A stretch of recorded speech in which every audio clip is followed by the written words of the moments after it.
ሰላም የተከበራችሁ የጤና ማህደር ቲዩብ ተመልካቾች እንደምን ቆይታችኋል? ምንጊዜም በተለያዩ የጤና ትምህርቶች የማቀርባቸውን ትምህርታዊ የጤና መረጃዎች የምትከታተሉ የቻናሌ ቤተሰቦች እንደከዚህ ቀደም ሁሉ ዛሬም አዲስ መረጃ ይዤላችሁ መጥቻለሁ። ዛሬ ደግሞ ስለ መገጣጠሚያ ችግር በሰፊው የምናወራ ይሆናል። እንግዲህ እናንተም ደግሞ የምለቃቸውን የጤና መረጃዎች ዳግም ለማግኘት ከፈለጋችሁ የሰብስክራይብ እና ላይክ ምልክቷን አንድ ጊዜ ነካ ማድረጋችሁ እንዲሁም ኮሜንት መጻፋችሁ እንዳዘነጉላለሁ። እስከ ፍጻሜያችን ድረስ መልካም ቆይታ ይሁንላችሁ።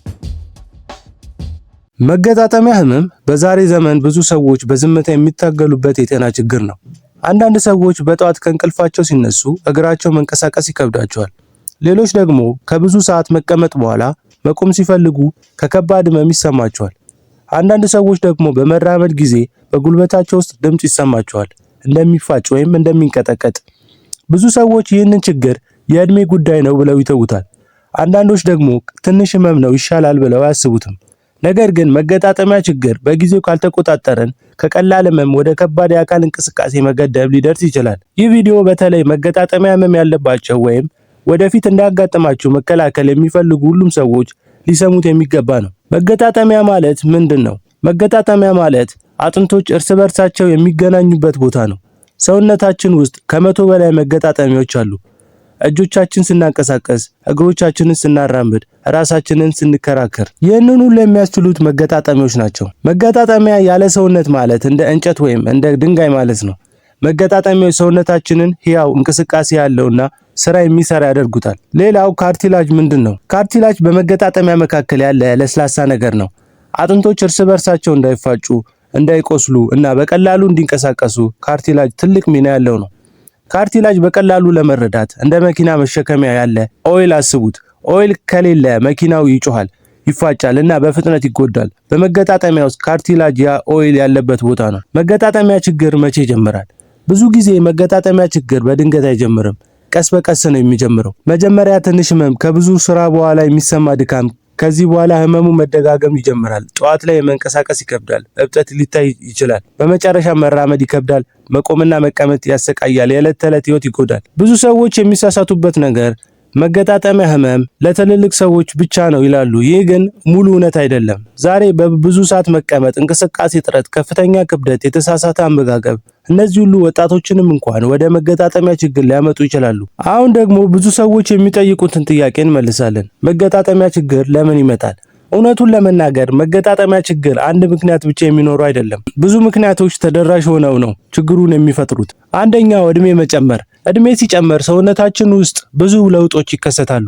ካርቲላጅ እንደ ቀድሞ ጠንካራ አይሆንም፣ ውሃው ይቀንሳል እና በቀላሉ ይፈርሳል። አንድ ሰው በ20 ዓመቱ ላይ የነበረው መገጣጠሚያ በ50 ወይም በ60 ዓመቱ ላይ ተመሳሳይ ሁኔታ አይኖረውም። ይህ ተፈጥሯዊ ነው፣ ነገር ግን እንክብካቤ ካልተደረገ ችግሩ ይፋጠራል። ሁለተኛው ክብደት መጨመር ነው።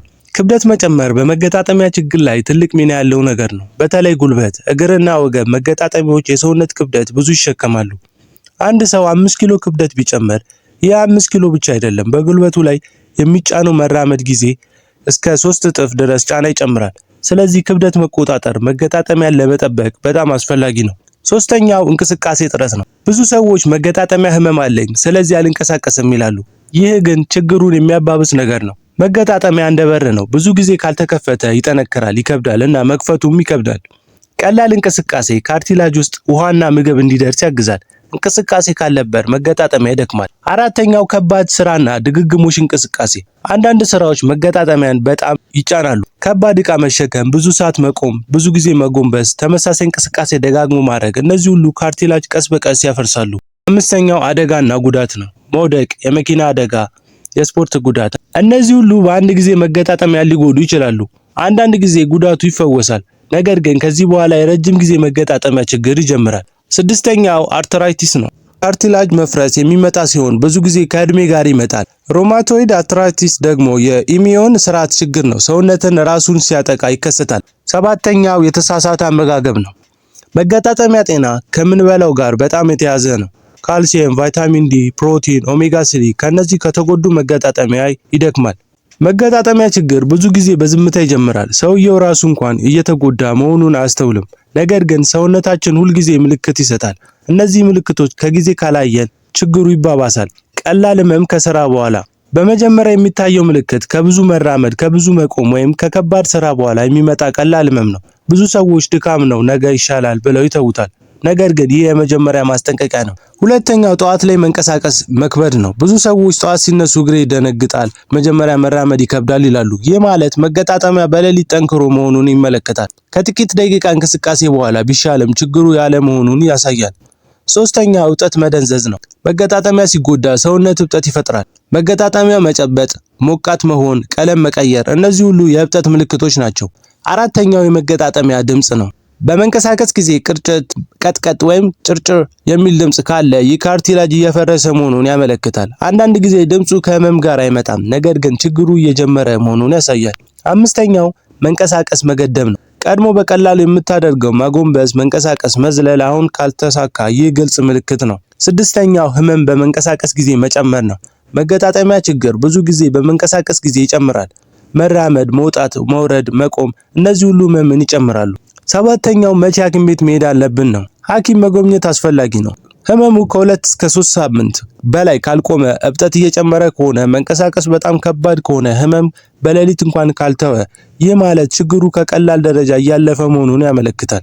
መገጣጠሚያ ችግር የሰውነት እንቅስቃሴን የሚገድብ፣ የህይወት ጥራትን የሚቀንስና ብዙ ሰዎችን በስውር የሚያስቸግር የጤና ችግር ነው። እድሜ መጨመር፣ ከመጠን በላይ ክብደት፣ እንቅስቃሴ እጥረት፣ ትክክለኛ ያልሆነ አመጋገብ፣ ጉዳትና አንዳንድ በሽታዎች ዋና ምክንያቶች ናቸው። የመገጣጠሚያ ህመም በመጀመሪያ ቀላል ሊጀምር ይችላል፣ ግን ተዘግቶ ካልተከለ በጊዜ ሂደት ከባድ ህመም፣ እብጠት፣ መንቀሳቀስ መከልከልና የአካል አቅም መቀነስ ያመጣል። መከልከል ከህክምና ይበልጣል። መደበኛ ቀላል እንቅስቃሴ፣ ክብደትን መቆጣጠር፣ ኦሜጋ 3፣ ካልሲየም፣ ቫይታሚን ዲ ያሉት ምግቦችን መመገብ፣ ትክክለኛ እረፍትና ከተደጋጋሚ ጫና መቆጠብ በጣም አስፈላጊ ነው።